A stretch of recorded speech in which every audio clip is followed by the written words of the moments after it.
Alors bonjour à tous, nous commençons ce deuxième cours là maintenant sur la notion des remarques, donc toujours dans le cadre de la série du Shalom Bayit.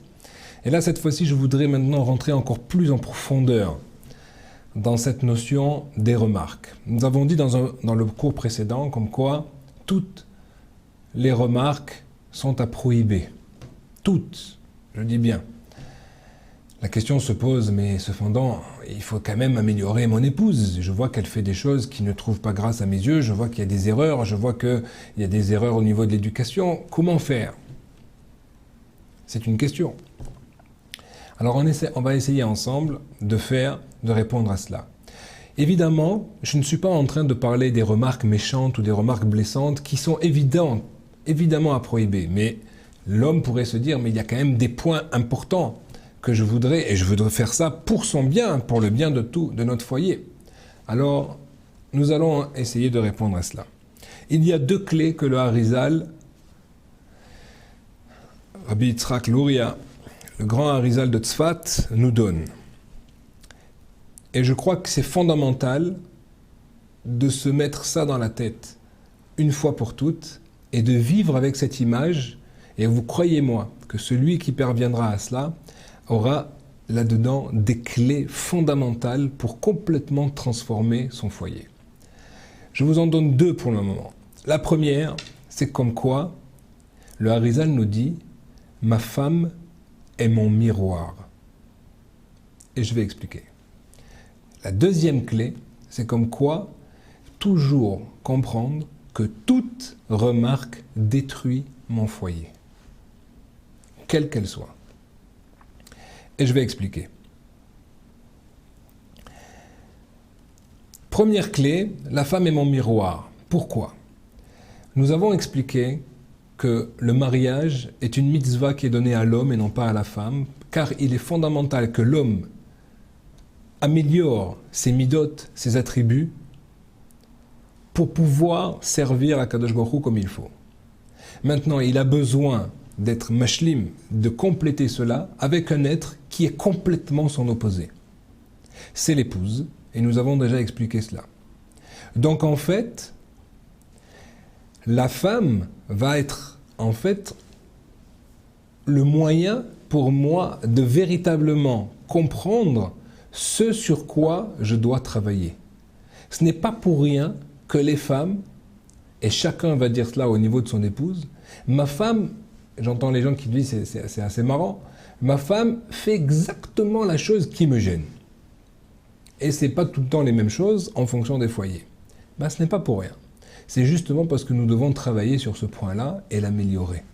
À partir du moment où je comprends cela, je comprends en fait que c'est une aide pour moi pour grandir. Donc ça ne sert à rien d'aller râler sur les choses qui ne vont pas, car sachez une chose, et cette chose-là est fondamentale. Pourquoi lorsque je vois une personne, vous savez très souvent les gens, quand ils voient par exemple, je sais pas moi, un Dalai Lama ou un curé qui passe, ça ne les dérange pas. Mais parfois quand ils voient un rabbin qui passe ou qui vient, ça les dérange plus. Pourquoi ça les dérange plus? Parce qu'il y a un problème de conscience. Car au fond de soi, on sait qu'on devrait ressembler à cette personne et on n'est pas à ce niveau-là et ça nous gêne.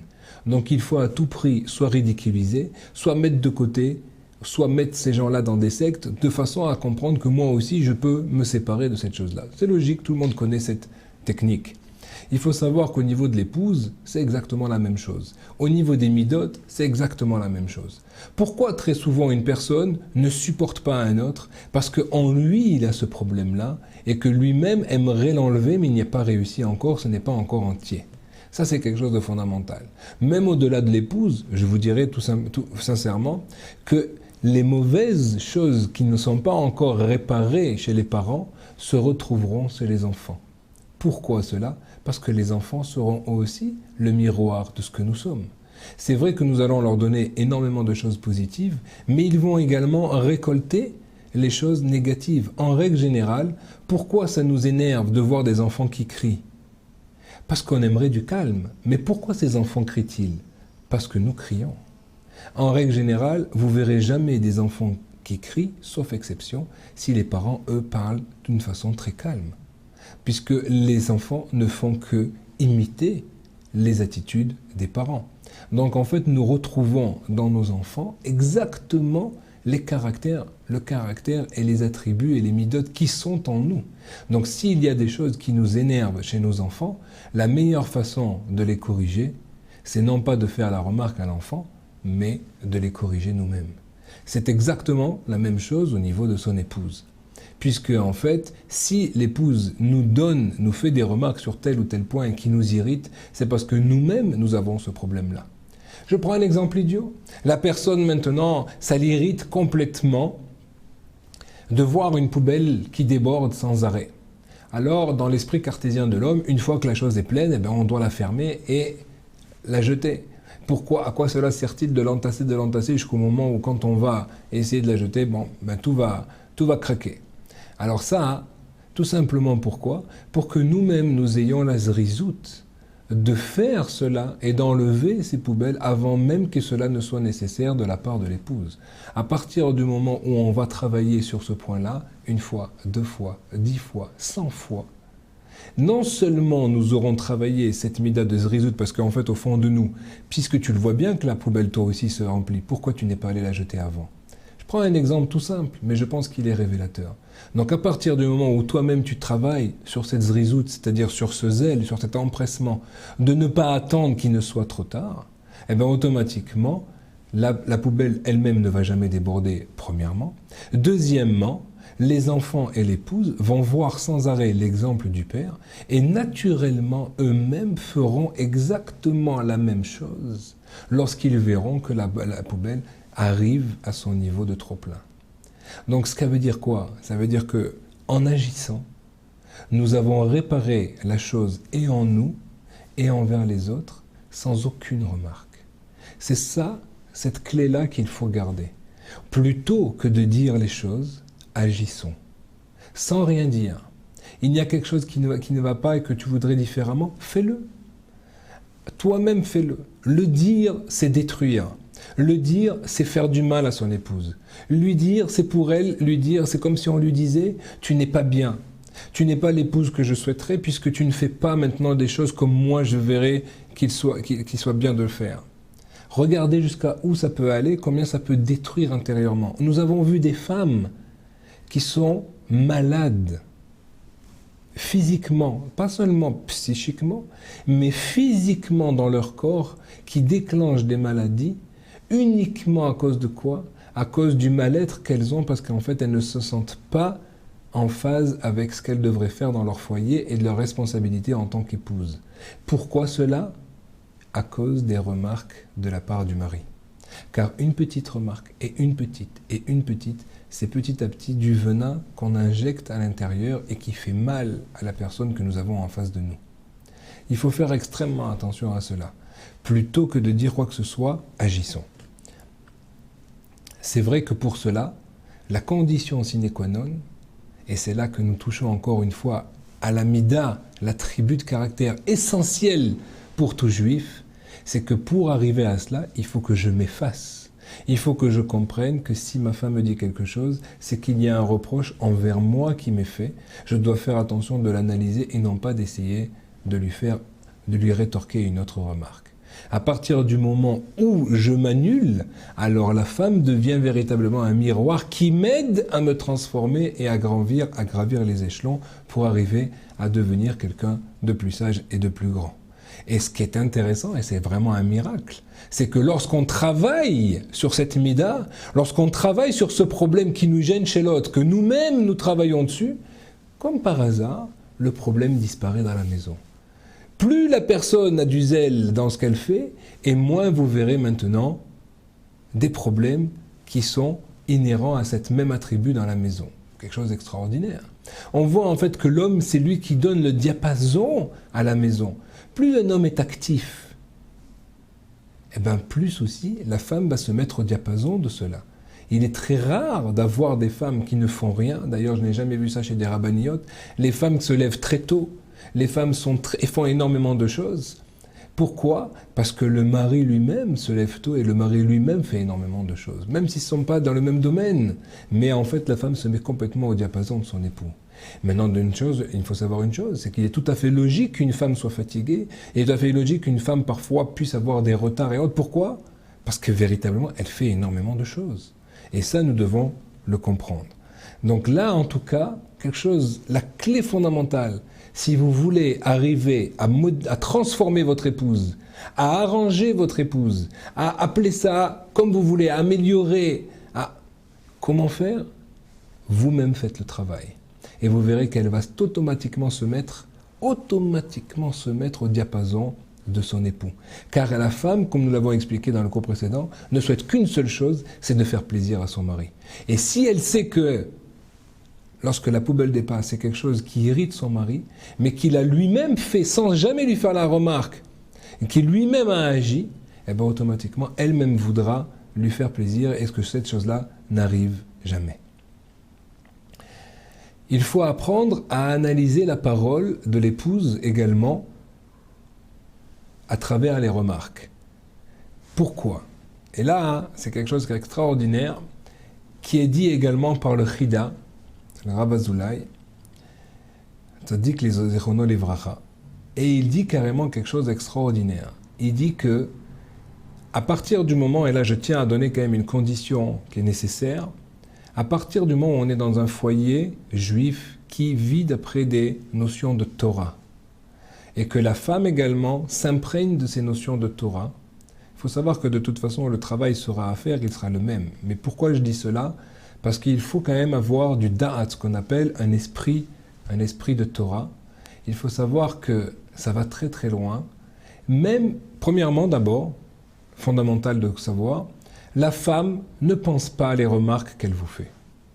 Même si elle vous fait des grandes remarques et des remarques qui sont dures et qui peuvent blesser, il faut savoir que la femme fait cela pour se protéger, pour retrouver son statut, comme nous avions expliqué dans le cours précédent, plutôt que pour véritablement attaquer. Elle a besoin de se défendre, c'est une légitime défense. Pourquoi? Parce que si la femme reçoit sans arrêt elle-même aussi des remarques sans jamais réagir, elle va se détruire et elle sera terminée. Donc automatiquement elle va réagir. Mais quand elle réagit, il faut savoir qu'elle va dire ce qui lui vient dans l'esprit, mais ce n'est pas du tout des choses qui sont réfléchies en règle générale, et elle ne les pense pas. Ça c'est fondamental de le savoir. Donc déjà mettre un bémol un petit peu par rapport au contenu des remarques.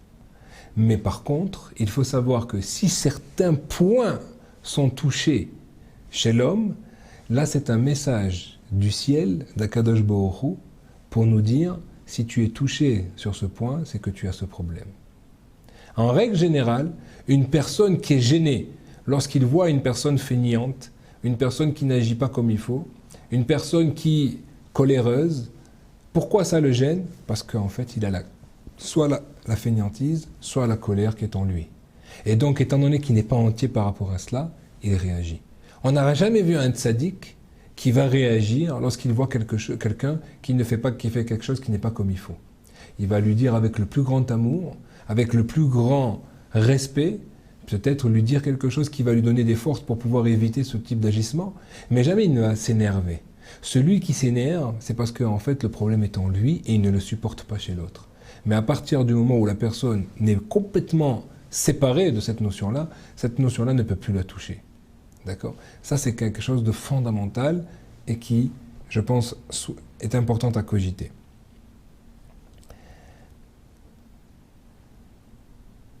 Par rapport à Pessah, qui est une période de grande tension, malheureusement, il y a un grand fléau au sein du peuple juif, c'est que les femmes ont fait deux erreurs fondamentales, mais qui seront, je pense, difficiles à réparer dans l'immédiat.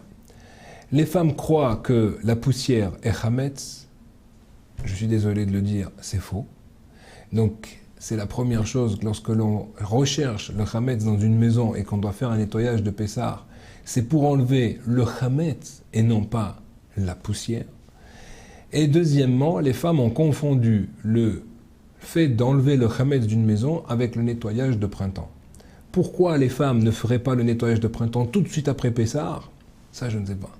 Mais malheureusement, c'est vrai que dans l'autre côté, il y a le côté humain, comme quoi, étant donné que Mimélé, on doit faire un ménage, alors on profite à Pessah à faire le gros ménage de printemps.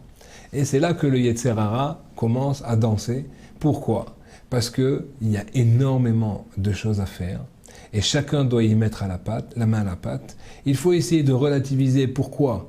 Parce que pour l'homme qui, lui, et encore plus s'il étudie, il sait exactement comment cachériser une maison pour Pessah, et croyez-moi, on peut le faire en une journée, et comme il faut, et tout comme il faut, mais malheureusement, ce n'est pas les désiderata de l'épouse. Dans ces cas-là, mieux vaut faire ces désiderata à elle, je vous garantis, puisqu'il est important de se comprendre que si elle fait cela, c'est pour trouver grâce à nos yeux, à nous, et que pour que la maison soit belle, pour que la maison soit propre, pour les fêtes de Pessah. Le problème c'est que cela entraîne souvent de grandes tensions, et le Yetzer Hara va tout faire pour une seule chose.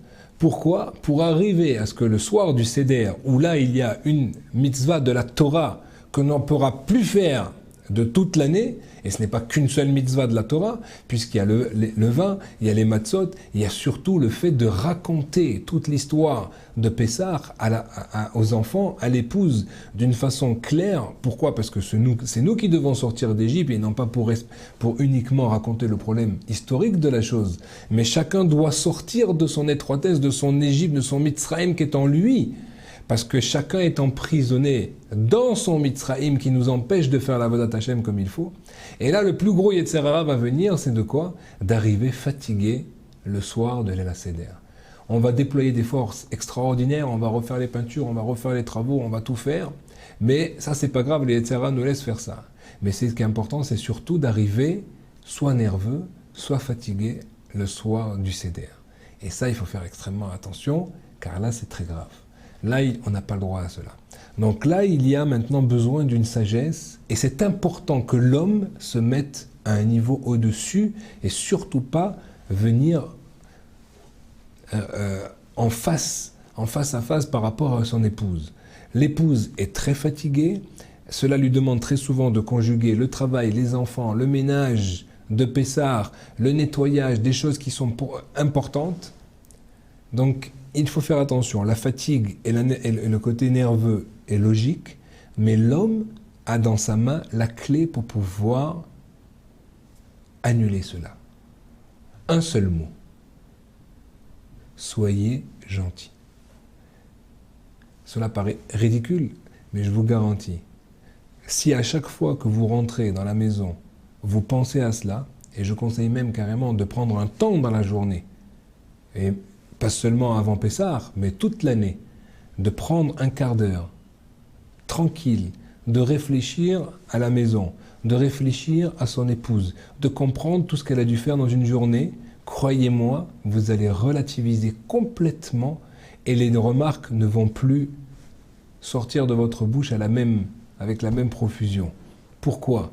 Parce qu'il y a vraiment de quoi comprendre qu'en fait la femme est en train de s'arracher maintenant, de s'enlever toutes ses forces pour pouvoir nous faire quelque chose de beau, nous faire une belle table, nous faire une belle maison pour Pessah. C'est quelque chose d'incroyable, donc nous devrions la remercier sans cesse.